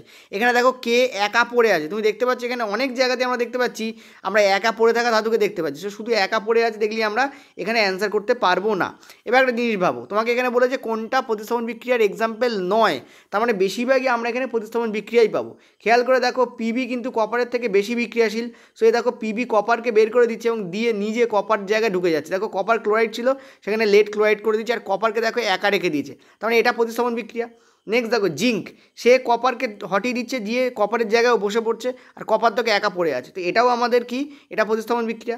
দেখো এখানে কি করছে, এখানে AgBr অর্থাৎ সিলভার ব্রোমাইডকে তুমি সূর্যালোক দিয়ে ভাঙছো, এটা হচ্ছে বিয়োজন বিক্রিয়া। এটা কি, এটা হচ্ছে বিয়োজন বিক্রিয়া এবং এটাকে বলা হয় ফটোলাইটিক বিয়োজন, মানে ফটোলাইটিক ডিকম্পোজিশন। এতে কি হয়, Ag এবং ব্রোমিন বলে দুটো গ্যাস, মানে Ag এবং ব্রোমিন, Ag হচ্ছে সলিড, ব্রোমিন হচ্ছে গ্যাস, এইভাবে এটা ভেঙে যায়। ঠিক আছে, তো এটা কিন্তু একটা বিয়োজন বিক্রিয়া, সো এটাই আমাদের কারেক্ট অ্যান্সার হবে, কারণ এটাই প্রতিস্থাপন বিক্রিয়া নয়। এখানে দেখো লোহা কপারকে বের করে দিচ্ছে, দিয়ে কী করছে, নিজে কপারের জায়গায় বসে পড়ছে, ফেরাস সালফেট তৈরি হচ্ছে এবং কপার কিন্তু নিজে পড়ে আছে, এটাও কিন্তু তোমাদের প্রতিস্থাপন বিক্রিয়া। তো কারেক্ট অ্যান্সার কোনটা হবে, থার্ড ওয়ান। চলো পরেরটাতে। নেক্সট চলো পরের প্রশ্ন, তোমাদের বলেছে যে কোন ধরনের কলার উদাহরণ হচ্ছে অস্থি। দেখো আমি তোমাদের যখন করিয়েছিলাম কানেকটিভ টিস্যু, তখন সেখানে আমি অনেক ধরনের যোগ কলার এক্সাম্পল দিয়েছিলাম, ঠিক আছে, এবং বলেছিলাম অস্থি এবং তরুণাস্থি হচ্ছে এই দুটো যোগ কলার মধ্যে পড়ে। তো বলো এখানে অ্যান্সার কী হবে তোমাদের? এখানে ক্লিয়ারলি দেখতে পাচ্ছ যোগ কলার মধ্যে পড়বে। তোমরা আমাকে বলো তো অস্থি কোন ধরনের যোগ কলার মধ্যে পড়ে? ঠিক আছে, তো কারেক্ট অ্যান্সার এখানে যোগ কলা তো হবে, কিন্তু যোগ কলার অনেক ভাগ আছে। তোমরা আমাকে কমেন্টে জানিও অস্থি কোন ধরনের যোগ কলার মধ্যে পড়বে, ঠিক আছে, এটা একবার জানিও আমাকে কমেন্টে, দেখবো কজন ঠিক অ্যান্সার দিতে পারো। চলো নেক্সট পরেরটাতে। দেখো অস্থির কথা যখন উঠলো তখন বলি দিই, এই হচ্ছে দেখো পেশি কলা, অ্যারিওলা টিস্যু এবং টেন্ডন, লিগামেন্ট, অস্থি, তরুণাস্থি, প্রত্যেকটাকে আমরা ভেঙে ভাগ করে করিয়েছি। এনসিইআরটিতে যা আছে সেখানে যে পিকচারগুলো আছে সেই পিকচারগুলোকে পর্যন্ত তুলে তুলে তার বিভিন্ন পার্টে কী কী ভুল আছে, এনসিইআরটির পিকচারে কিন্তু অনেক রকমের টাইপিং এরর আছে, সেগুলোকে তুলে করানো হয়েছে যে কোথায় কী ভুল আছে, কী মিস্টেক আছে, কোনটাকে কী বলা হচ্ছে, সেগুলো ধরে ধরে করানো হয়েছে। আর তোমাদের দেখো এখানে নার্ভাস সিস্টেমের আমি চিত্র দিয়ে রেখেছি, নার্ভাস সিস্টেমও তোমাদের করানো হয়েছে, ঠিক আছে, ধরে ধরে ভাগ করে করে করানো হয়েছে প্রত্যেকটা জিনিস। ওকে, এমনকি নার্ভ মানে আমাদের যে তোমাদের যে খুলি থাকে অর্থাৎ মাথার যে করটি, তার উপরে যে আবরণী থাকে সেগুলোকে ভেঙে ভেঙেও করানো হয়েছে।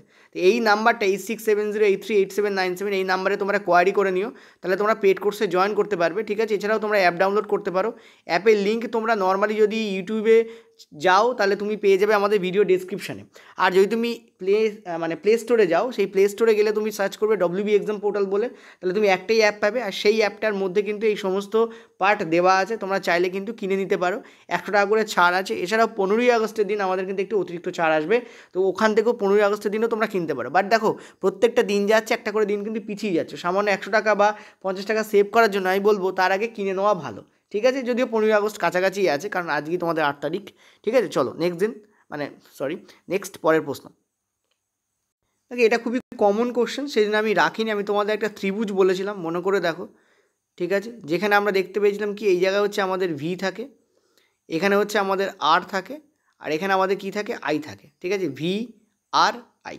তা আমরা কি জানি যে এই যে ভি, ঠিক আছে, রোধ কিন্তু অলওয়েজ মনে রাখবে ভি এবং আই এর অনুপাত হয়, ঠিক আছে, রোধ অলওয়েজ কী হয়, ভি এবং আই এর অনুপাত হয়। দেখো এখানেও আমরা দেখতে পাচ্ছি রোধ এখানে রয়েছে, ভি বাই আই করা আছে, এই ফিগারটা দেখলে ইজিলি মনে পড়ে যাবে যে রোধ equal to V by I. এবার অনুপাত মানি হচ্ছে এই যে চিহ্নটা, এই যে মাঝখানে আমরা যে দাগটা দিচ্ছি, এটাই অনুপাতকে প্রকাশ করে। তুমি যদি বলো যে 1.66 এটা কিসের অনুপাত, ঠিক আছে, 0.66 এটা কিসের অনুপাত, তুমি বলবে 2/3 অনুপাত, ঠিক আছে। আবার 2/3 অনুপাত যেমন হয়, তেমন এটা কিন্তু 4/2 2 4 3 2 6 4/6 অনুপাতও এটা হয়, ঠিক আছে। তুমি যদি 4কে 6 দিয়ে ভাগ করো তাহলে তুমি 0.66ই পাবে, ঠিক আছে। অর্থাৎ এগুলো হচ্ছে অনুপাতিক ভ্যালু দেয়। ক্লিয়ার হচ্ছে আশা করি। আচ্ছা, তো রোধ কিসের অনুপাত, ভি বাই আই এর অনুপাত। এখান থেকে আমরা একটা জিনিসও পাই, সেটা হচ্ছে কি আই ইকুয়াল টু কী, তাহলে দেখো আই যদি বসে তাহলে ভি বাই আর পাচ্ছি, so I equal to V by R, ঠিক আছে। আর ভি ইকুয়াল টু কি, দেখো ভি ইকুয়াল টু আর আর আই একসঙ্গে বসে আছে, তো আর ইন্টু আই, ঠিক আছে। এইভাবে প্রত্যেকটা জিনিস এই ফিগার থেকে কিন্তু বের করা যায়। চল নেক্সট পরেরটাতে। দেখো এটাও খুব কমন কোশ্চেন, সেই জন্য আমি আর অপশান তুলিনি, অ্যান্সার তোমাদের কার্বনই হবে। দেখো নিজের সাথে নিজের বন্ড তৈরি করার ক্ষমতাকে আমরা বলি ক্যাটিনেশন, নিজের সাথে নিজের, ঠিক আছে। আর এই জিনিসটা কার্বনের মারাত্মক পরিমাণে আছে, ঠিক আছে। এই জিনিসটা কী আছে, কার্বনের মারাত্মক পরিমাণে আছে। কার্বন কিন্তু নিজের সঙ্গে কী করতে পারে, চিপকে থাকতে পারে, সেলফ কম্বিনেশন করতে পারে, ঠিক আছে। যেমন দেখো কার্বনের যে অ্যাটমিক নাম্বার সেটা কি আমরা জানি 6 হয়, তো ভাঙলে এটা কিসে পরিণত হবে, 2 আর 4-এ পরিণত হবে। তার মানে এই 4কে কার্বন আয়দার বের করে দিতে পারে, অথবা 4টি ইলেকট্রন কার্বন গ্রহণ করে এখানে 8টায় কনভার্ট হতে পারে, ঠিক আছে। কিন্তু মুশকিল হচ্ছে কার্বন এর মধ্যে কোনোটাই করে না। কার্বন আরও 4টে কার্বনকে ডেকে নিতে পারে। এবার মনে রাখবে কার্বন নর্মালি 4টে কার্বনের সঙ্গে তো অ্যাটাচ হয় না কার্বন, ঠিক আছে। কার্বন টেট্রাভ্যালেন্ট হলেও কার্বন কিন্তু 4টে কার্বনের সঙ্গে অ্যাটাচ হয় না। মেনলি কার্বন মূলত 2টো বা 3টে কার্বনের সঙ্গে কিন্তু অ্যাটাচ হতে পারে, ঠিক আছে। এখানে আমরা কারেক্ট অ্যান্সার কী পাবো, আমরা এখানে কার্বনই এখানে কারেক্ট অ্যান্সার পাবো। ক্লিয়ার হলো আশা করি। আমি একটু আগে যেটা বললাম সেটা আরেকবার ক্ল্যারিফাই করি, মানে যেটা বলতে চেয়েছি অনেক সময় সেটা মুখ দিয়ে বেরোয় না, মানে বলতে চেয়েছি আমি ভালো করে বোঝো, অনেকে এটাকে ভুল ব্যাখ্যা করে নেবে। বলতে চাইছি যে দেখো একটা কার্বন অনেকগুলো কার্বনের সঙ্গে অ্যাটাচ হতে পারে, সেটা নিয়ে কোনো ব্যাপার নেই। কিন্তু একটা কার্বন আর একটা কার্বনের সঙ্গে কতগুলো বন্ড তৈরি করতে পারবে, সিঙ্গেল বন্ড তৈরি করতে পারে, ডবল বন্ড তৈরি করতে পারে, বা ট্রিপল বন্ড তৈরি করতে পারে। কার্বনের মধ্যে কিন্তু 4টে বন্ড দেখা যায় না, এটা মাথায় রাখবে। এইটাই বলতে চেয়েছিলাম বেসিক্যালি। কী বললাম, এখানে যেমন সিঙ্গেল বন্ড তৈরি করেছে, ঠিক আছে, এখানে যেমন দেখো ডবল বন্ড তৈরি করেছে, আর এখানে যেমন দেখো ট্রিপল বন্ড তৈরি করেছে, ঠিক আছে।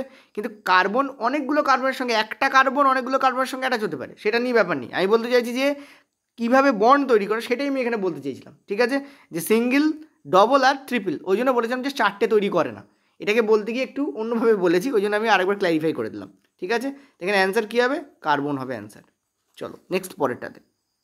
পরের প্রশ্ন দেখো, বলছে উত্তরাধিকার সূত্র কে প্রচলন করেন, ল অফ ইনহেরিটেন্স। 3টে সূত্র আছে উত্তরাধিকার সূত্রের। ল অফ ইনহেরিটেন্সের যে ল আছে, 3টে ল আছে, ঠিক আছে। এনসিইআরটিতে আমার মনে হয় না 3টে ল এর উল্লেখ আছে, ঠিক আছে। বাট এর ওপর দেখো কোশ্চেন্স এসছে, ল অফ ইনহেরিটেন্স হয়তো ছিল, সেটার উপর কোশ্চেন দিয়ে দিয়েছে। এর ভেতরে 3টে ল থাকে, সেই 3টে ল বলে দিচ্ছি, চলো নামগুলো বলবো জাস্ট। আর যদি ডিটেলস করতে হয় তাহলে দেখো ভালো কথা, ডিটেলস করলে পুরো একটা ভিডিও লাগবে ডিটেলস করার জন্য, ঠিক আছে। তো ছোটো ছোটো করে বলে কোনো লাভ হয় না। গ্রেগর ম্যান্ডেল এটা করেছিলেন, আমি বলেই দিলাম। যখন তোমাদের আমি এনসিইআরটি পুরো চ্যাপ্টার ফ্রিতে করাচ্ছি তখন এর মধ্যে পেয়ে যাবে, আমি যখন ওই চ্যাপ্টার করাবো তখন তোমরা পেয়ে যাবে। তো উত্তরাধিকার সূত্রে যে 3টে ল আছে বলে দিচ্ছি। একটা হচ্ছে ল অফ সেগ্রেগেশন, ঠিক আছে, ল অফ সেগ্রেগেশন, ঠিক আছে, সেগ্রেগেশন, ল অফ সেগ্রেগেশন, ঠিক আছে। নেক্সট যে ল তাকে বলা হয় law of independence assortment, I A বলে লিখলাম। 3 নম্বর যে ল সেটা হচ্ছে LAW, ল অফ ডমিনেন্স, ঠিক আছে, ল অফ ডমিনেন্স। এই হচ্ছে টোটাল 3টে ল আছে, ডমিনেন্স এনিয়েন। তো এখানে 3টে ল আছে মেনলি, এই 3টে লকে একসাথে বলা হয় ল অফ ইনহেরিটেন্স। কে করেন, গ্রেগর ম্যান্ডেল এটা করেছিলেন। আজকাল আমি দেখলাম একটা জিনিস, সেটা হচ্ছে যে আমাদের বাংলাতে কন্ট্রোভার্সি শুরু হয়ে গেছে পুলিশের এক্সাম নিয়ে, ঠিক আছে। মানে আমার কাছে তো অনেক SMS আসে, সেটা হচ্ছে যে পুলিশের এক্সাম স্যার আপনি শুরু করুন। তো তোমরা যদি চাও যে পুলিশের এক্সামের জন্য আমি প্রিপারেশান নেওয়াই, তাহলে দয়া করে নিচে আমাকে কমেন্ট করে জানিও, ঠিক আছে। যেহেতু এই চ্যানেলটা রেলওয়ে ভিত্তিক হয়ে গেছে, সেহেতু আমি দেখেছি বেশিরভাগ কন্টেন্ট যদি আমরা রেলওয়ে ছাড়া বানাই তখন তার ভিউ অত্যন্ত কম আসে, ফলে একটা ডিমোটিভেশন ফিল তো হয় ডেফিনেটলি। কিন্তু আমরা যদি তোমরা বলো তাহলে আমরা করাবো, এবং সেটা ফ্রিতেই হবে, কোনো রকম কোনো পেড ব্যাচ আনবো না। কারণ টাইম সত্যি কথা বলতে খুবই কম। আমি যে সেকশনটা দেখছিলাম তাতে দেখলাম খুব কম টাইম, কম।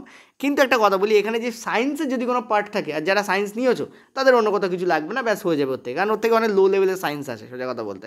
যাই হোক, যেটা ব্যাপার, তোমরা যদি চাও করাতে আমি করাবো, আমি ম্যাথ স্টার্ট করবো তাহলে, ঠিক আছে। এবং ম্যাথ কিন্তু সেই লেভেলের ম্যাথ হবে, ঠিক আছে। মানে আমি অ্যাকচুয়ালি কোনো এক্সাম দেখি না, আমি যদি কোনো জিনিস করাই তাহলে সেটাকে একদম ডিপে করাই, এই চাই ওই আছে, ওইটাই এই আছে, এই জিনিসটা দেখাটা আমার বেসিক্যালি নয়। কিন্তু তোমরা অনেকে বলো যে স্যার হ্যাঁ স্ট্র্যাটেজি ফলো করতে হবে, স্ট্র্যাটেজি গুড একটা লেভেল। যখন পরীক্ষার আর 1 মাস বাকি তখন আমি স্ট্র্যাটেজি ফলো করবো, পরীক্ষার 2 মাস বাকি তখন আমি স্ট্র্যাটেজিক্যালি পড়বো। মানে কি, যেগুলো আমি পড়ে রেখেছি সেগুলোকে ছেঁকে পড়বো সোজা কথা বলতে। কিন্তু পড়াটা তো আমার আগে থেকেই শুরু হবে না, যখন পড়বো তখন একটা বিষয়কে জেনে পড়া উচিত সোজা কথা বলতে, আমি এটা মনে করি। যাই হোক, চলো নেক্সট আমরা পরেরটায় যাবো। পরের প্রশ্ন চলো কি বলছে, বলেছে যে 2200 ওয়াটের একটা বৈদ্যুতিক টোস্টার আছে এবং 220 ভোল্ট দ্বারা কাজ করানো হচ্ছে, তাহলে কুণ্ডলীর রোধ কত হবে।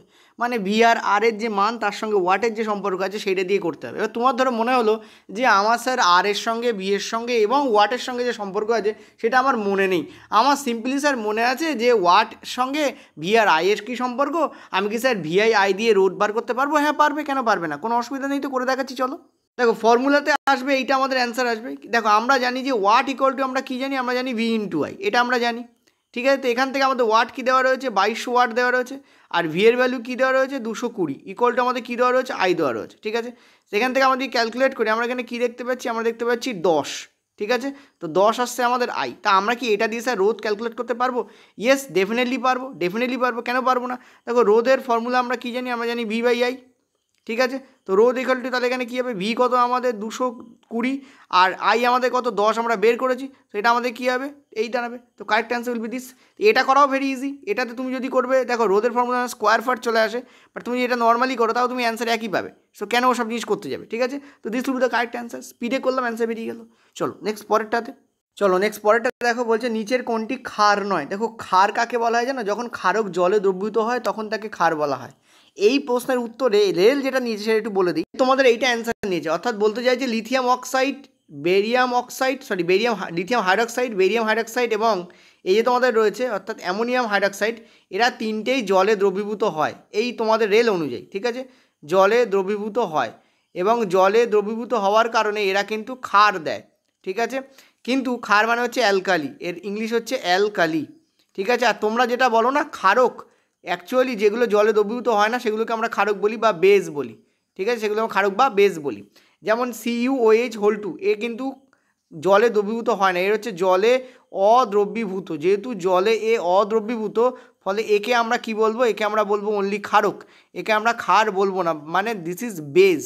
ঠিক আছে, আরও কিছু জিনিস আছে যারা জলে দ্রবীভূত হয়, যেমন ক্যালসিয়াম হাইড্রক্সাইড জলে অল্প দ্রবীভূত হয়। যেমন ম্যাগনেসিয়াম হাইড্রক্সাইড কিন্তু জলে অল্প দ্রবীভূত হয়, এটা একটু মনে রাখবে। ঠিক আছে, অনেক সময় প্রশ্ন পড়ে যায়। এরা জলে অল্প দ্রবীভূত হয়, এরা জলে ব্যাপকভাবে দ্রবীভূত হয়। CuOH2 এ জলে অদ্রবীভূত থাকে। ঠিক আছে, চলো দেখা যাক। দেখো এটা খুবই ভালো লেভেলের প্রশ্ন। ঠিক আছে, প্রশ্নটাকে সলভ করতে গেলে তোমাদের বেসিক আন্ডারস্ট্যান্ডিংটা খুবই ক্লিয়ার হওয়াটা দরকার। কি বলেছে দেখো, এখানে একটি আলোর রশ্মি একটি অবতল দর্পণের ওপর এম বিন্দুতে আপতিত হচ্ছে। এমকে বক্রতা কেন্দ্রের সাথে যুক্ত করে এমন একটি রেখার সাথে রশ্মিটি 10 ডিগ্রি কোণ তৈরি করে। তাহলে রশ্মিটি কত কোণে প্রতিফলিত হবে? দেখো আমরা নর্মালি যখন প্রতিফলনের কথা বলি, আমরা নর্মালি কিন্তু প্রতিফলনের কথা বলি সমতল দর্পণে, বাট এখানে অবতল দর্পণের উপর প্রতিফলনের কথা বলেছে, তাও একটা কনসেপচুয়াল প্রশ্ন দিয়ে। ভালো প্রশ্ন, চলো সলভ করা যাক। অ্যান্সার হবে তোমাদের 10 ডিগ্রি, মানে যে কোণে আপতিত হচ্ছে সেম কোণেও প্রতিফলিত হবে। এটা কেন হচ্ছে ভালো করে দেখো, এই হচ্ছে আমাদের অবতল দর্পণ।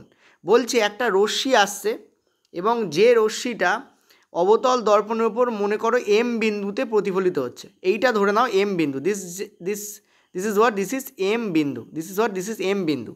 এবার আরেকটা জিনিস এখানে বলেছে, ভালো করে খেয়াল করে, এখানে কি বলেছে, এখানে বলেছে যে এখানে একটা এই যে বিন্দুটা, এই যে এম বিন্দু আমাদের বক্র কেন্দ্রের সাথে, ধরো এখানে আমাদের বক্র কেন্দ্র আছে, এটা হচ্ছে আমাদের সি। ধরো এই যে বিন্দুটা আছে, এই বিন্দুটা হচ্ছে আমাদের সি বিন্দু। ঠিক আছে, এই যে বিন্দুটা হচ্ছে সি বিন্দু, এই সি বিন্দুর সাথে আমাদের যে কোণ করেছে, এই যে অ্যাঙ্গেলটা তৈরি করেছে, এটা হচ্ছে 10 ডিগ্রি অ্যাঙ্গেল তৈরি করেছে।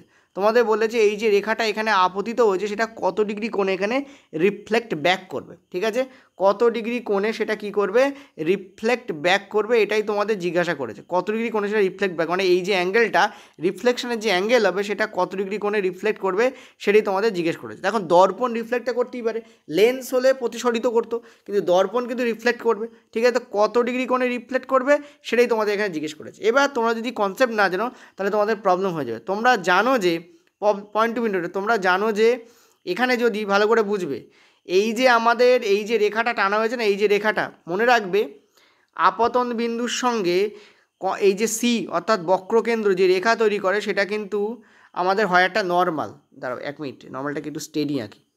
কী বললাম আমি, এই যে বক্রকেন্দ্রের সাথে আপতন বিন্দু যে অ্যাঙ্গেল তৈরি করে, এটা তো আপতন বিন্দু, এমে আপতিত হয়েছে, মানে এমে এসে পড়েছে, তার মানে আপতন বিন্দু।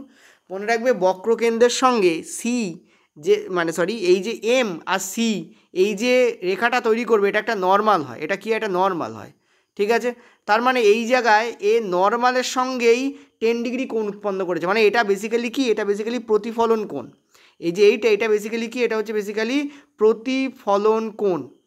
এটা হচ্ছে বেসিক্যালি কি, বেসিক্যালি এটা প্রতিফলন কোণ। ওকে, আর প্রতিফলন কোণ যা হয়, আপতন কোণও তো, সরি আমি উল্টো বললাম, এটা হচ্ছে বেসিক্যালি আপতন কোণ, নট প্রতিফলন কোণ, what ever I am saying. এটা হচ্ছে আপতন কোণ, নট প্রতিফলন কোণ।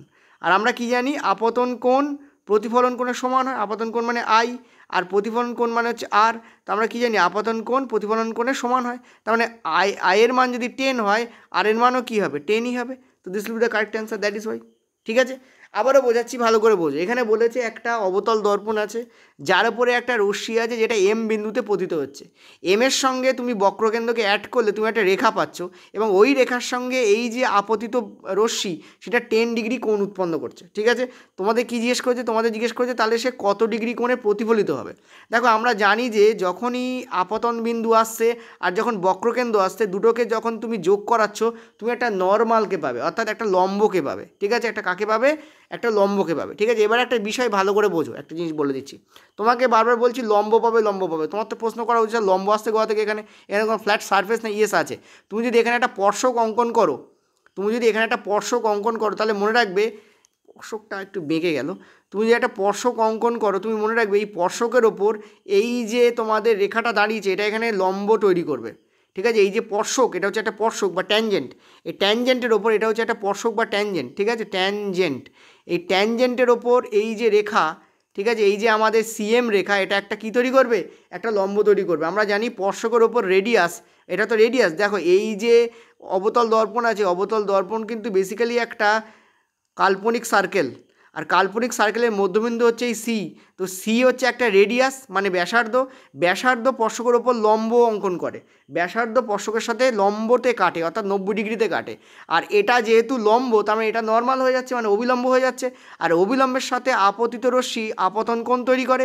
আর আমরা জানি অ্যাজ এ ল অফ তোমাদের রিফ্লেকশন, অর্থাৎ প্রতিফলনের যে আইন আছে, সূত্র আছে, সেই অনুযায়ী আমরা কী জানি, আপতন কোণ প্রতিফলন কোণের সমান হয়। তো 10 ডিগ্রি মানে এটাও 10 ডিগ্রি হবে, that is why this is the answer here 10 degree. Clear হয়েছে, পুরোটা খুলে একদম বলে দিলাম। ঠিক আছে, এই হচ্ছে আমাদের কনসেপ্ট। তো আজকে আমাদের টোটাল এই ভিডিওটা ছিল। দেখো এখানে প্রচুর কোশ্চেন্স আছে যেগুলো পিওরলি কনসেপচুয়াল, যেমন এই লাস্ট প্রশ্নটা তো bumper conceptual.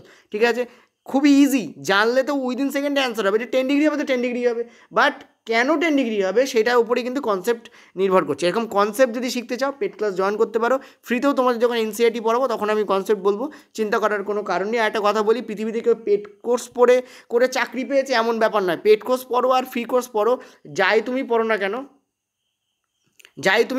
Sorry for that, যাই তুমি পড়ো না কেন, তোমাকে কিন্তু ডেফিনেটলি কী করতে হবে, তোমাকে কিন্তু ভালো করে পড়াশোনা করতে হবে। এই তো সোজা কথা বলতে ব্যাপার। ঠিক আছে, সো কনসেপ্ট শিখতে থাকো, পড়তে থাকো। Thank you.